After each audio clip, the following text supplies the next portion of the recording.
Goedenavond, van harte welkom bij deze nieuwe uitzending van het Alzheimer Café van de maand maart. Voor mensen die bekend zijn met dementie is het ook bekend wat voor moeilijk proces het kan zijn. Voordat iemand de diagnose dementie krijgt, is er al een heel traject afgelegd van vergeten dingetjes, een niet-pluisgevoel, een hele aanloop voordat iemand dan ook daadwerkelijk de diagnose dementie krijgt. Maar hoe gaat dat dan, zo'n diagnose krijgen? En wat dan? Wat als jij of iemand in jouw omgeving de diagnose heeft? Daarover gaan wij vanavond in gesprek met een geriater. Mijn naam is Nicole Wijnhoven en naast mij staat Catherine. Goeiedag. Hi Catherine. En wij hebben als gast bij ons Hanneke van Herk. Wil je je even voorstellen? Jazeker, ja. Mijn naam is Hanneke van Herk, ik ben 41 jaar en ik werk sinds 8 jaar nu in het Vicurie als klinisch geriater. En ik ben moeder van 3 kinderen en ik woon met mijn man en onze kinderen in Beek bij Nijmegen. Nou, welkom. Het is in ieder geval zo dat we een druk Alzheimer Café hebben. Ja. Mensen zijn allemaal heel erg nieuwsgierig van wat doet nou eigenlijk een geriater? Dus we beginnen maar meteen. Wat doet een geriater? Nou, geriater doet heel veel verschillende dingen. Wat ik doe als klinisch geriater is in het ziekenhuis. Ik werk zowel op de poli als bij de klinische patiënten. Dus de mensen die opgenomen zijn in het ziekenhuis. Wat doen we op de poli? Onderzoek naar mensen met geheugenproblemen. Maar ook onderzoek bij mensen die veel lichamelijke problemen bij elkaar hebben die samenkomen. Of die veel medicijnen gebruiken. Of die een ingewikkelde behandeling moeten gaan krijgen of een operatie. En dan meedenken of dat nog zinvol is en of iemand dat nog aan kan. Dus bijvoorbeeld de cardioloog kan jou ook contracteren om te kijken van wat moeten we met deze patiënt? Zeker, ja. En gaat het dan met name om de wat oudere mensen of hoeft dat niet? Ja, in principe wel. Ongeveer zeggen wij vanaf de 70 jaar. Mm-hmm. Maar het is ook wel zo dat we jongere mensen zien. Dus het is niet een hele absolute leeftijdsgrens. Maar ja, over het algemeen toch wel een beetje de ouderen. Ja. En waarom is er eigenlijk een arts speciaal voor de oudere mens? Gericht op de oudere mens, om het maar even zo te zeggen. Ja. Nou ja, ik denk omdat mensen steeds ouder worden. En bij dat ouder worden er ook wel lichamelijke problemen kunnen optreden. En juist die combinatie van al die verschillende problemen, die maakt het soms ingewikkeld. Ja. En dus is het goed om daar echt soms dus dat specialisme voor nodig te hebben om al die verschillende problemen op een rijtje te zetten. Mm-hmm. En dan zowel het lichamelijke stuk als ook het geestelijke stuk. Hè. Dat zijn allemaal dingen die wij daarin meenemen. Ja. Want als je nou kijkt, de geriater, hoe kom ik eigenlijk bij jou terecht? In principe gewoon via een verwijzing. Dus dat kan via de huisarts, die kan naar ons verwijzen. Maar dus ook via een andere medisch specialist. Hè. Dus je noemde al de cardioloog. Maar ja, eigenlijk elke medisch specialist kan verwijzen naar ons. En wanneer verwijzen zij dan? Nou ja, als het te complex is bijvoorbeeld? Of? Ja, of dus bijvoorbeeld specifiek bij geheugenproblemen. Hè, als daar meer onderzoek naar gedaan moet worden of de vraag is wat daar de oorzaak van is, dan wordt er naar ons verwezen. Maar dus ook inderdaad bij lichamelijke problemen die met elkaar het ingewikkeld maken. Dus dat zijn vooral de vragen. En tegenwoordig komen we ook steeds vaker, dus worden er mensen naar ons verwezen die dan een grote operatie bijvoorbeeld moeten ondergaan. En dan wordt er gescreend op kwetsbaarheid. Dus dan wordt er in dat traject al gekeken van zo'n oudere patiënt, zit er al ergens wat kwetsbaarheid en is dat zo, dan komen ze bij ons op de poli om dat helemaal in kaart te brengen. Oké. En wat breng je dan precies in kaart? Ja, wat we doen op de poli is een vraaggesprek om in kaart te brengen. Wat is het lichamelijke probleem of wat is het geestelijke probleem, het hoofdprobleem wat er speelt. En daarnaast ook, zijn er nog meer andere lichamelijke of geestelijke problemen en hoe iemands functioneren. Dus dat bespreken we zowel met de patiënt zelf als met de naaste. We willen altijd heel graag dat er iemand meekomt die kan vertellen hoe dat die de kant van het verhaal zien. We doen altijd een volledig lichamelijk onderzoek. Dus hart, longen, buik, luisteren, neurologische testjes. We brengen vaak het lopen even in kaart. Hè, dus even een stukje lopen en zien hoe dat gaat. Mhm. En er wordt meestal een geheugentestje afgenomen. Is dat dan een hele dag dat ze bij de poli zijn of dat toch niet? Nee. Oké. In principe hebben we dat in 1,5 uur rond. Oké. Dat is doorlopen. Ja, maar ik heb wel een verpleegkundige die mij daarbij ondersteunt. Oké. Ja. Dus we wisselen elkaar vaak ook af. Als ik met de patiënt bijvoorbeeld het lichamelijk onderzoek aan het doen ben, dan gaat de verpleegkundige ondertussen de informatie met de naaste doornemen. Mhm. Of als de verpleegkundige neemt meestal het geheugentestje af, nou dan kan ik ondertussen weer even wat anders doen. Dus Ja. zo werken we samen. Maar je hebt toch ook een hele dagscreening? Die heb je toch ook? Ja, dat deden wij vroeger, maar Oké. dat doen we eigenlijk niet meer. In ieder geval niet in dat kader van de geheugenproblemen. Ja. Wat we nog wel doen, maar dat is een dagdeel tegenwoordig, is bij mensen die veel vallen. En dan komen ze ook bij ons, doen wij ons beoordeling samen weer met de verpleegkundige. Dus eigenlijk alles wat ik net ook noemde. En dan komt er ook een fysiotherapeut die een beoordeling doet van het lopen en het valgevaar. En de apotheek kijkt dan ook mee als mensen veel medicijnen gebruiken. Van, nou, wat gebruiken ze precies? Wat heeft misschien te maken met dat vallen? En dan brengen ze dat uitgebreid in kaart. Dus er wordt eigenlijk meteen vanuit verschillende invalshoeken, zal ik maar zeggen, vanuit verschillende disciplines meegekeken. Ja. En dat is dan dus een dagdeel. Mhm. En dat brengen we dan ook met elkaar. Gaan we even bij elkaar zitten. Dus hebben we multidisciplinair overleg, noemen wij dat dan. Mhm. En dan komt de patiënt daarna weer terug voor het bespreken van wat daaruit is gekomen. Ja, oké. Maar nou ben ik een patiënt en ik sta er helemaal niet op te springen om naar die geriater te gaan. Want bij mij is helemaal niks aan de hand. Nee. Hoe wordt dat dan iemand warm gemaakt, zullen we maar zeggen, om toch te komen? Ja, dat warm maken, dat moet vaak toch al een beetje van tevoren. Ja. Want dit herkennen we wel, dat veel mensen dat toch best heel lastig vinden om bij ons te komen. Mhm. Ook een beetje het beeld is dat wij een beetje als een psychiater misschien ook wel zijn. Hè? De mensen voor gek verklaren. Ik denk eigenlijk altijd op het moment dat ze bij ons komen, dat we toch wel het voor elkaar krijgen om veel in kaart te brengen. Omdat we dus de tijd en de ruimte hebben. Dus in alle rust ook best wel veel kunnen bespreken.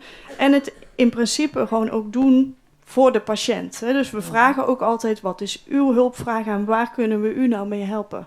En dus proberen we dat allemaal wel in overleg te doen. Ja, en hoe gaat dat dan als vaak met de partner, want de partner komt mee, zeg je. Ik kan me voorstellen dat als degene om wie het gaat het zelf vrij lastig vindt, dat het voor de partner misschien ook wel moeilijk kan zijn om veel te vertellen. Ja. Met het idee, ik wil ook niet de vuile was hier buiten gaan hangen voor mijn partner. Ja. Hoe gaan jullie daarmee om?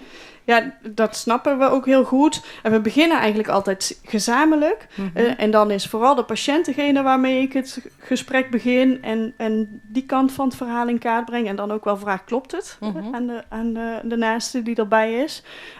Maar we spreken die eigenlijk ook altijd nog wel even apart.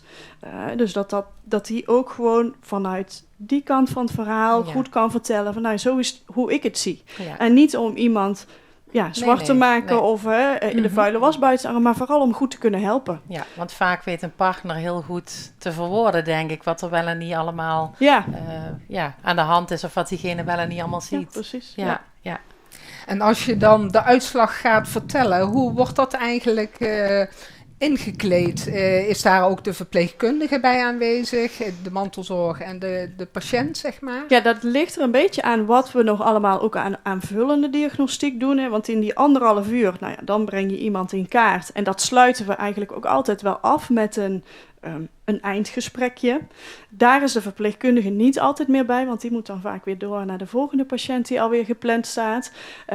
Maar als we bijvoorbeeld wel aanvullende onderzoeken doen, ik denk dat we daar dadelijk nog wel even op terugkomen wat die aanvullende onderzoeken kunnen zijn. En ze komen dan weer terug bij ons op de poli voor de uitslag. Dan plannen we dat wel altijd in met een verpleegkundige erbij. En die schrijft dan ook even mee met wat ik allemaal vertel. En dat verslagje geven we mee bij het einde van dat bezoek. Ja. Dus dan kunnen ze zelf thuis nog op hun gemak nalezen van wat er eigenlijk precies gezegd is geworden. Ja, precies. Want nou kwam je daar net al op, er komt een soort van uitslagje. We hebben het hier eigenlijk, we zitten hier in het Alzheimer Café, dus we hebben het met name over geheugenproblematiek. is dat na 1,5 uur dan al duidelijk? Krijg ik dan al een diagnose? Of is er dan nog vrijwel altijd nog vervolgonderzoek nodig? Maar soms weten we het dan al, hebben we dan al genoeg informatie verzameld. En op zich hebben we dan natuurlijk al best breed gekeken naar met het lichamelijk onderzoek en een stukje geheugentest. Maar soms is er ook meer onderzoek nodig. En dan plannen we dat dus in en dan komt iemand weer terug voor het bespreken van de uitslag. Ja, okay. Want als je nou kijkt, hè, we hebben het over dementie, maar wat is nou dementie en wat is nou vergeetachtigheid? Dus eigenlijk moet ik het omdraaien. Wat is vergeetachtigheid en wat is dementie? Ja, want vergeetachtigheid hoort er gewoon bij. Hè? Iedereen vergeet wel eens wat. Op elke leeftijd. En met het ouder worden wordt dat wel wat meer. Dat korte termijn geheugen wat lastiger wordt. Maar ja, dat is heel normaal. Dat gebeurt nou eenmaal. Maar op het moment dat het echt problemen gaat opleveren in het dagelijks functioneren, dan spreken we van een dementie. Dus het moet een verandering zijn in de loop van de tijd die problemen oplevert in het dagelijks handelen. En wij moeten dat ook aantonen dus op een soort van geheugentest. En soms is dat kleine testje dat wij bij ons op de poli doen. En soms hebben we dus een uitgebreidere test van het denkvermogen nodig. We noemen dat een neuropsychologisch onderzoek. Dus dat wordt door de neuropsycholoog afgenomen. Dat doen wij ook niet als geriaters. En dan nemen ze allerlei soorten testjes af van het denkvermogen. Dus een paar geheugenopdrachten, een rekensom, wat tekenopdrachten vaak. Bijvoorbeeld de klok tekenen, dat is zo'n beruchte. Herkenbaar volgens mij. Ja. En er is meestal een beetje hekel aan om die te moeten doen. Dus op al die vlakken van het denken wordt gekeken, hoe gaat dat nou? En is dat passend bij de leeftijd en het opleidingsniveau, of is dat niet passend? En op basis van die informatie wordt dan ook een conclusie over het denken gemaakt. Ja, oké. Hoeveel tijd neemt dat nou eigenlijk in beslag vanaf je krijgt te horen, er is sprake van dementie. Maar hoeveel jaar of maanden van tevoren begint dat proces eigenlijk al? Of hoe kun je dat überhaupt zeggen? Nee, eigenlijk niet. Dat is heel moeilijk om daar echt wat van te zeggen. Want het is vaak een beetje een glijdende schaal. Hè, van wanneer ga je over van klein beetje vergeetachtig naar echt dat het problemen oplevert. En vaak is het ook nog zo dat de partner misschien heel automatisch ook wel wat dingen overneemt of een beetje meer voor geheugensteuntjes zorgt. Dus dan sluipt het er een beetje zo in. Dus dat is heel lastig te zeggen wanneer begint het nou echt en wanneer komen wij in beeld om daar dan ook die stempel op te zetten. Ja, vaak is er dat je op een gegeven moment een moment hebt dat je zegt, en nou klopt het niet meer. Nou moeten we hier actie gaan ondernemen. En dan is, wat je toen straks al zei, de beste weg, eerst de huisarts. En die kan dan bepalen of je naar de geriater gaat. Ja, precies. Ja. Maar jij bent zo vrij. Langs de klinisch geriater, wat jij bent, heb je toch ook nog de specialist ouderarts. Ja, klopt. Wat is het verschil daar dan precies tussen? Een specialist ouderengeneeskunde werkt voornamelijk in het verpleegtehuis. Of zo is het in ieder geval echt begonnen. Hè, dat die dus daar de arts zijn van de mensen die wonen in het verpleeghuis. Maar tegenwoordig doen zij ook veel meer ter ondersteuning van de huisarts. Dus gewoon in de eerste lijn. Dus ze kunnen inderdaad door de huisarts ook gevraagd worden van kijk eens mee in dit verhaal. En past het misschien inderdaad bij een dementie of wat is er aan de hand? Dus dan komt zo'n specialist ouderengeneeskunde gewoon thuis. En die brengt ook in kaart. Dus in principe denk ik dat we wat dat betreft ook veel overlap hebben in wat we doen. Maar wat wij natuurlijk in het ziekenhuis wel altijd hebben is dat we de mogelijkheid tot allerlei diagnostiek hebben. Dus de specialist ouderengeneeskunde doet het meer op basis van het verhaal en wat testjes kan een diagnose stellen. Maar op het moment dat het toch net wat ingewikkelder is of mensen zijn nog wat jonger, dan heb je toch vaak wel meer diagnostiek nodig. En dan komen mensen dus naar het ziekenhuis. En is het dan, stel nou ik krijg de diagnose dementie, is het dan ook nog van belang voor mij om te weten welke vorm van dementie ik heb? Want er zijn verschillende vormen, heb ik begrepen. Ja, klopt. Soms is dat van belang, maar soms ook niet meer. Dus dat ligt er ook een beetje aan hoe oud mensen zijn, of wat precies de klachten zijn, of hoe duidelijk het verhaal is. Want, wij bedenken altijd wel, een dementie, dat is dus een combinatie van allerlei symptomen. We noemen dat dan ook een dementiesyndroom. En dat komt voort uit een ziekte. Want anders is het geen dementie. En bij welke ziekte dat is, soms is dat nog relevant om te weten. Om te kunnen snappen waarom iemand bijvoorbeeld achteruit gaat in het denken. Of om behandelingen te kunnen geven. En soms ook juist om uit te kunnen sluiten dat het dat niet is. Want mensen hebben soms wel geheugenproblemen en hebben daar veel last van. Maar als dat bijvoorbeeld komt door een heel ernstige depressie, dan is dat iets wat nog wel behandelbaar is. Dus waar je antidepressiva voor kunt geven en waar dan die geheugenproblemen ook wel weer bij kunnen opknappen. Dus daar is het ook nog wel relevant voor. Want depressie en dementie ligt daar dicht bij elkaar dan? Nou, dat is natuurlijk ook een heel breed scala aan allerlei symptomen, maar bij een ernstige depressie kunnen ook zeker wel hele ernstige geheugenproblemen optreden. Dus soms kan dat een beetje op elkaar lijken. Dus vandaar al het belang van het onderzoek van verschillende disciplines ook in deze. Precies. Ja. En even terug naar die vormen. Welke, globaal, want er zijn heel veel vormen, heb ik begrepen, maar welke meest bekende vormen zijn er? Ja, nou de allerbekendste is nou natuurlijk de ziekte van Alzheimer. Dat is ook de meest voorkomende. Dus die kennen de meeste mensen wel. Dan, wat ook nog wel heel veel voorkomt, is een vasculaire dementie. Dus een dementie op basis van beschadigingen in de hersenen aan de bloedvaatjes. Dat hoort ook bij een van de hart- en bloedvaatziekten. Dus als je bijvoorbeeld een hartinfarct hebt gehad of al problemen hebt met de vaten in de benen, dan heb je meer kans op ook problemen met de vaten in de hersenen. Oké. Dus dat zijn eigenlijk de twee meest voorkomende vormen. En je ziet dat dan ook nog wel vaak als een soort mengbeeld. Dat er van beide wel kenmerken te zien zijn. En dat dus waarschijnlijk er ook van beide dat er als ziekte wel onder zit. Ja, maar als je dan kijkt naar Alzheimer en vasculaire dementie, die hebben een andere oorsprong dus. Ja, al denken we ook wel, maar dat is nog steeds niet helemaal uitgezocht wat de oorzaak is van de ziekte van Alzheimer. Maar dat toch ook wel die leefstijlfactoren, die dus heel belangrijk zijn bij hart- en bloedvaatziekten, dat ook wel een rol heeft bij het ontstaan van de ziekte van Alzheimer. Ja, dus ook daar zit misschien ook wel meer overlap in dan we nu nog weten. Ja. Dus gezonde voeding, bewegen, allemaal dat soort dingen. Niet roken, niet te veel drinken. Ja. Het is allemaal van belang om het zo lang mogelijk gezond te blijven, zeg maar, in dat opzicht. Ja. Nou heb je, als je Alzheimer-dementie hebt, dan hoor je vaak dat zo'n glijdende schaal is. Hoe gaat dat dan precies bij vasculaire dementie? Ja, dat is veel grilliger. Dus dat kan ook veel acuter ontstaan. En dan veel meer in fases gaan. Dus een hele fase ook wel heel stabiel blijven. En dan ineens een knik dat het veel slechter gaat. Of per dag heel verschillend zijn. De ene dag heel goed en de volgende dag heel slecht. Of met veel meer verwachtheid, acute verwachtheid gepaard gaan. Dus dat is dat is niet zo'n mooi stabiel beeld als we meestal bij de Alzheimer-dementie zien. Want verwachtheid heb je het over, hè? Je hoort ook vaker dat mensen op een gegeven moment een delier krijgen. Ja. Kun je uitleggen wat dat precies inhoudt? Ja, zeker. Want dat zien we dus heel erg veel bij de mensen waar we bij betrokken zijn die in het ziekenhuis zijn opgenomen. Want een delier is een verstoring in het denken die optreedt bij een onderliggend lichamelijk probleem. Dus bijvoorbeeld een infectie, bijvoorbeeld al een urineweginfectie kan dat zijn. Bij mensen die een kwetsbaar brein hebben, zorgt dat dan voor acute verwachtheid. En dat is op zich weer een verwachtheid die weggaat op het moment dat het onderliggende lichamelijke probleem wordt opgelost. Dus als de antibiotica wordt gegeven voor die blaasontsteking, dan verdwijnen die symptomen weer van het delier. We zien wel dat dat best wel een hele herstelperiode kan hebben.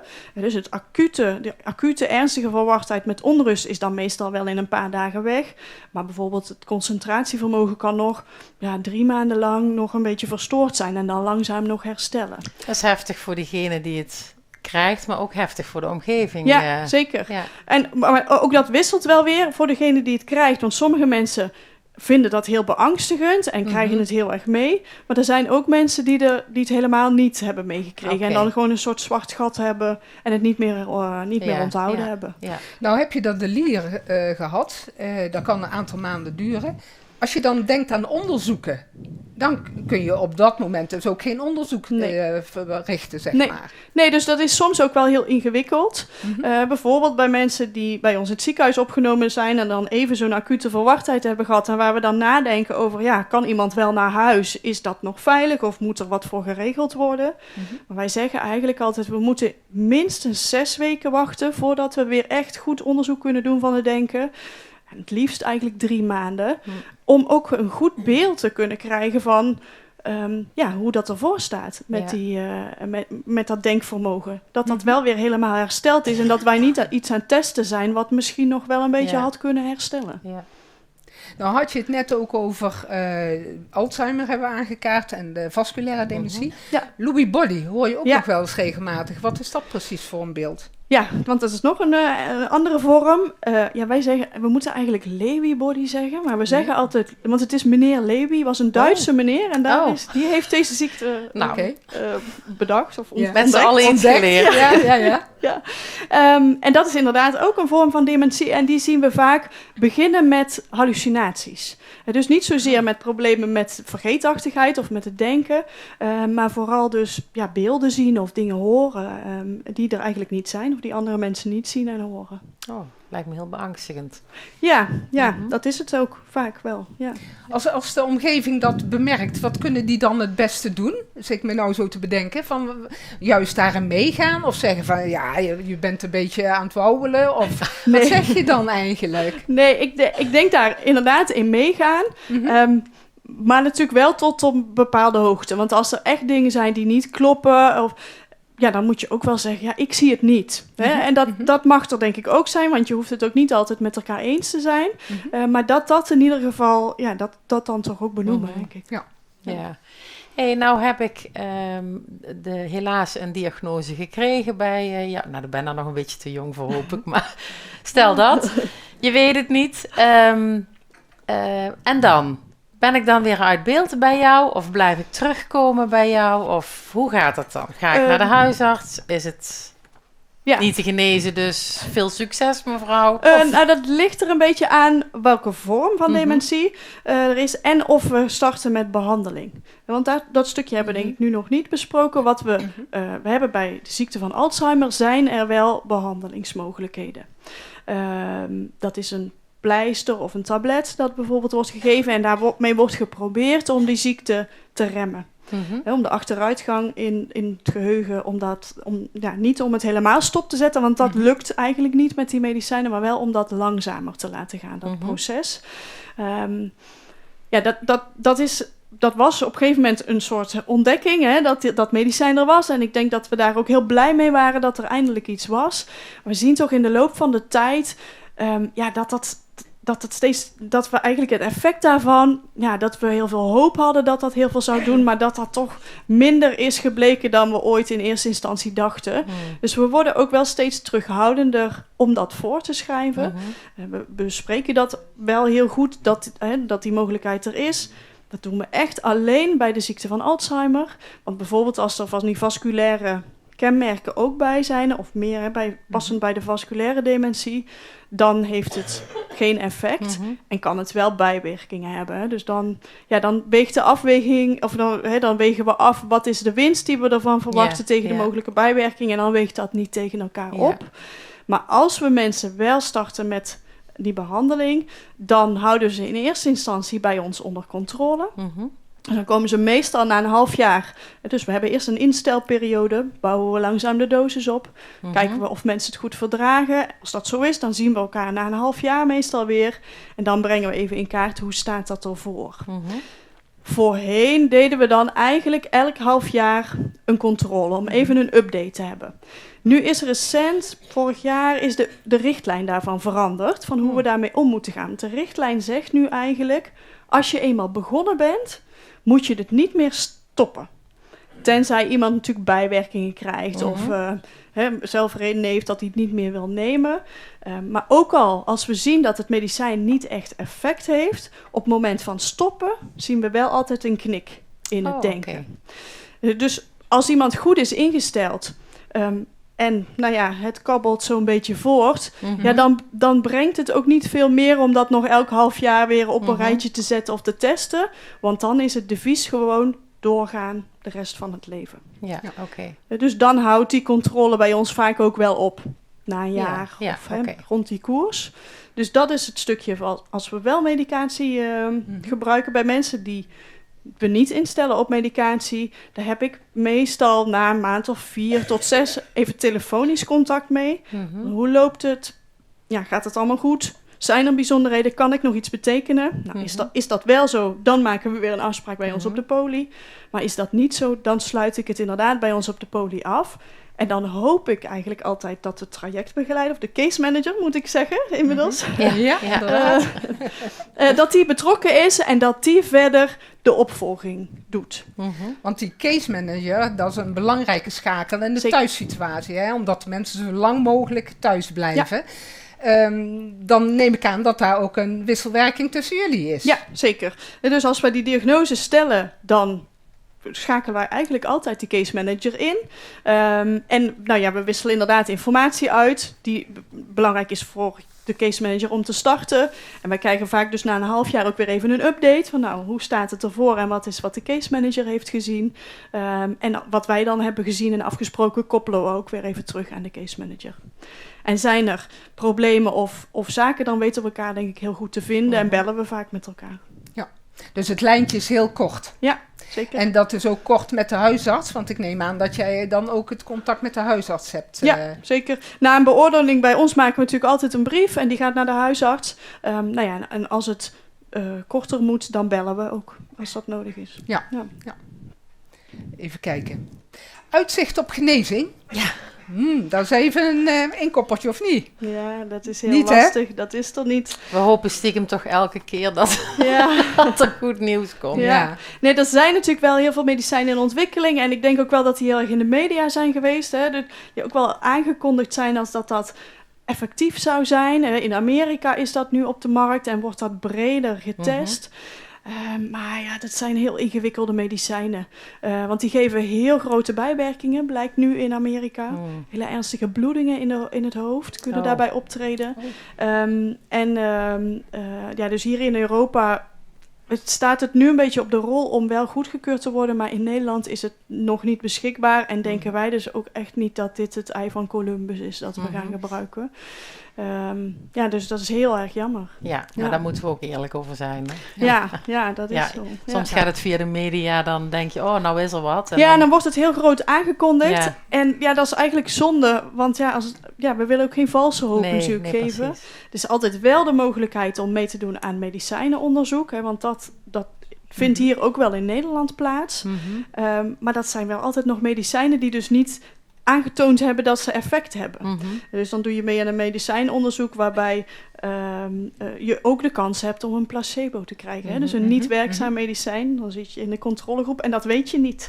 Hè? Dus dat is ook best iets ingewikkelds. Maar op zich is het natuurlijk wel heel goed dat er dat soort onderzoek plaatsvindt. Zeker. Want we hopen toch echt wel dat daar in de toekomst doorbraken in gaan zijn. Ja.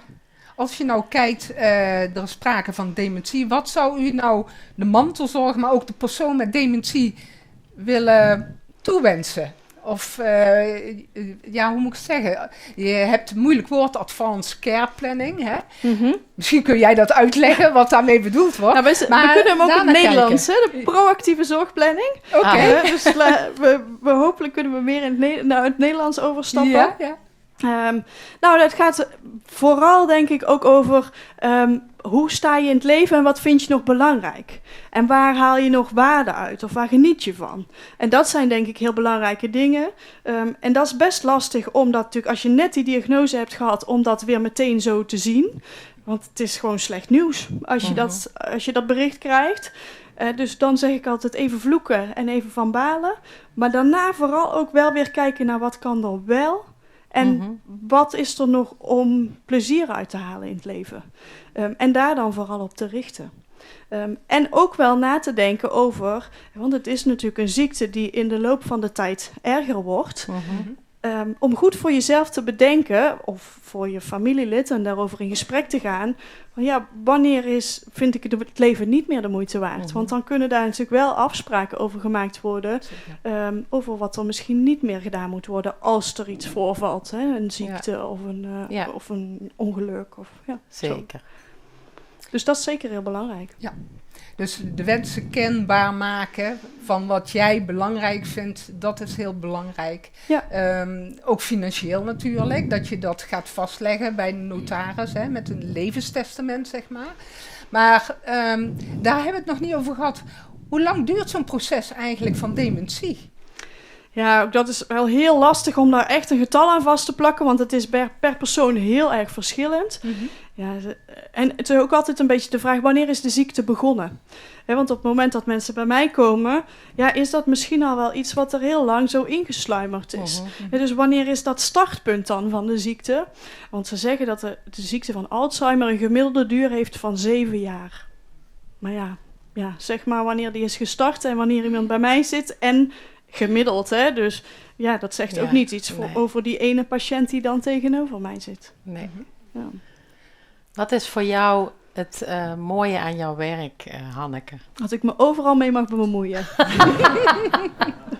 Ja. Nou ja, en dat wij de tijd hebben om dus in gesprek te gaan over wat heeft er waarde in het leven. En hoe kunnen we, ook al wordt iemand ouder en komen daar misschien gebreken bij, daar toch nog wel naar te kijken, hoe kunnen we die waarde behouden of daar nog weer een beetje waarde aan toevoegen. En dus dan de hele mens bekijken. En niet alleen maar het hart of de longen of de buik, maar gewoon dat complete pakketje. Nou, dat klinkt mooi. Zeker. Nou, we willen je heel hartelijk danken voor wat je allemaal ons te vertellen hebt dat ging gehad. heel snel. Ja, want we zitten al ruim over de tijd heen. Nou, we doen het goed, zullen we zeggen. Hè? Nee, maar hartstikke fijn. Ik denk dat mensen er heel veel aan kunnen hebben. En ik wens je heel veel succes met jouw werk. Dankjewel. Dankjewel. Dankjewel.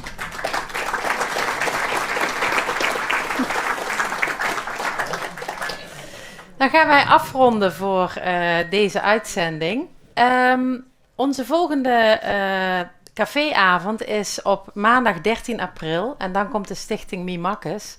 Zeker de moeite waard. Deze stichting is bij sommige mensen bekend van hun clowns. Maar daar komen zij niet over vertellen. Zij komen vertellen op welke manier je contact kan maken met mensen met bijvoorbeeld dementie.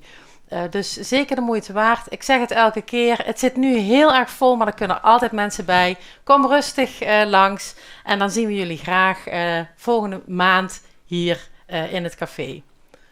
Dat was hij voor nu. Ja. Niks vergeten. Dan wensen we jullie allemaal fijne zonnige dagen nog toe. En dan zien we jullie graag volgende maand weer terug. Dag. Dank u wel.